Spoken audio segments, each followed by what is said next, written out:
তুমি যে আমার দোকানে ঢুকিয়া দাড়ি কাটতেছ, আমার পারমিশন নিচ্ছ, একলা একলা যে দাড়ি কাটতেছ, কি করবে? হ্যালো আমার বন্ধুরা, দেখেন আমার সেলুনে মানুষ ঢুকছে। তাই তো কই, আমার সেলুনে কেউ মানে ঢুকছে, আমার মোবাইল খালি সিঙ্গেল দিতেছে।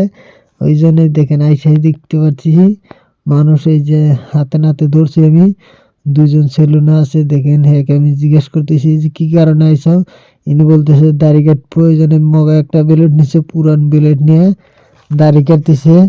ওই জন্য আমি পুশ করলাম যে দোকানে যে ঢুকছাও কার পারমিশন নিছে, পারমিশন নিছে কি আমি হোস করতেছি যে পারমিশন নিছে। ইনি সে কইতে পারে না, লাস্টে দেখি বোবা আমি নেড়ে ভালো করে পিকচার তুলে দেখাইতেছি, কিছু বলতে পারে না। আমি তো দাড়ি কাটতে দিছি ভালো ব্লেড দিয়ে আমি এসে। আমি তারপরে আর বয়স দেখি কথা বলতে পারে না।